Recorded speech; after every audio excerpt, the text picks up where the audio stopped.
The human was injured defending the cubs. Now they snarl at anyone who raises their voice around her. The medical bay of the Stellaris outpost had never been so tense. Dr. Caliph, a veteran Zarian physician, stood frozen at the entrance, watching his patient, the human, Arya Ven, resting on the recovery bed, her torso wrapped in regenerative bandages. The plasma burns that had seared through her left side should have killed her. But humans, Caliph was learning, did not subscribe to logic. What gave him pause wasn't the human's survival. It was the 6 Vraykari cubs positioned around her bed like a living fortress.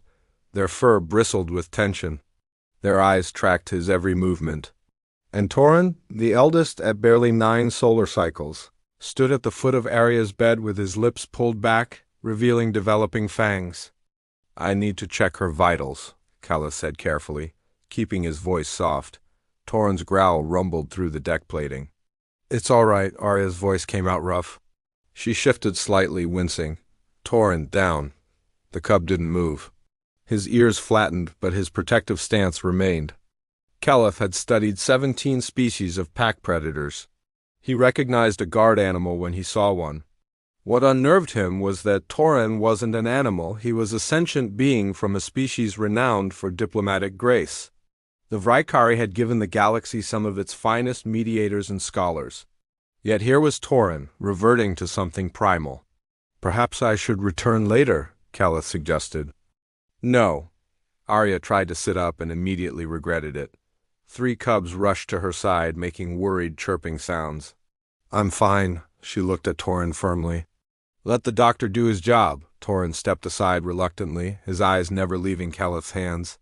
As the doctor approached with his scanner, one of the smaller cubs pressed herself against Arya's leg and hissed. The sound was remarkably similar to Earth felines. "They haven't left her side," came a voice from the doorway. Commander Jael, the station's Vraykari administrator, entered cautiously. His silver-streaked fur and ceremonial marks meant nothing to the cubs. 2 immediately positioned themselves between him and Arya. "Commander," Caliph acknowledged. "This is unprecedented." "The attack happened in Residential Section 7, Jael explained. 3 Krell raiders breached the shelter during evacuation. They found the cubs hiding in a storage room. His ears drooped. Arya Ven was returning from her engineering shift.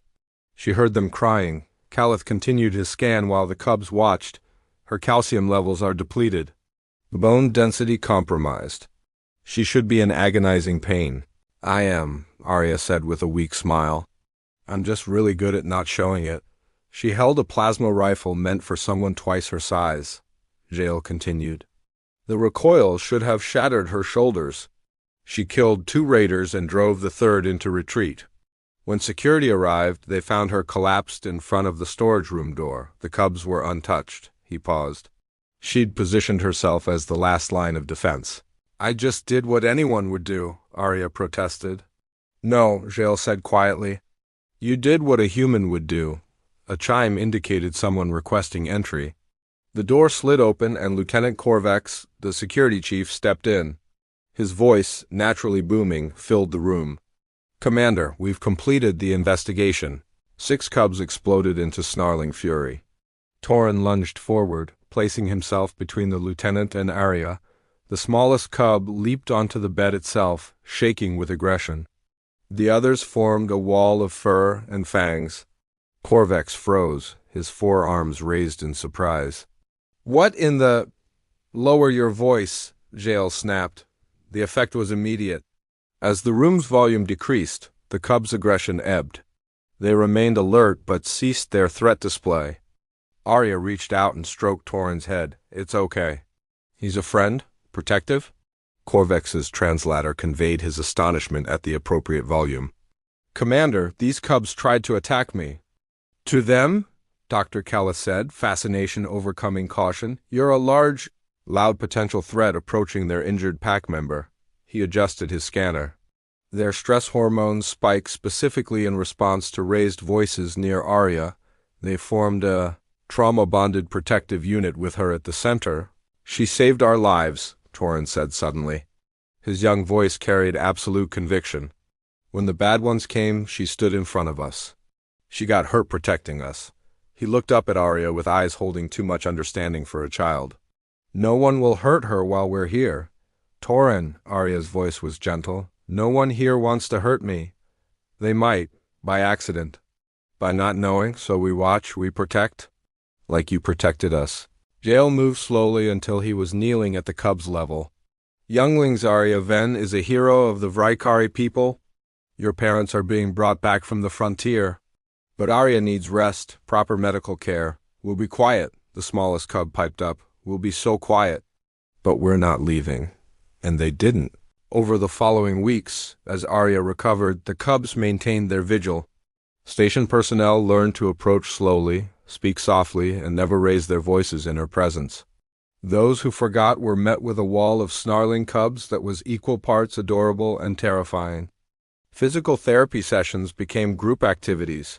When Arya struggled through painful exercises, 6 cubs did matching movements alongside her, their encouragement taking the form of determined chirps.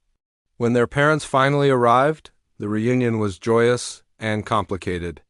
When Torn's mother tried to pull him away to give Arya space, the cub planted his feet and refused.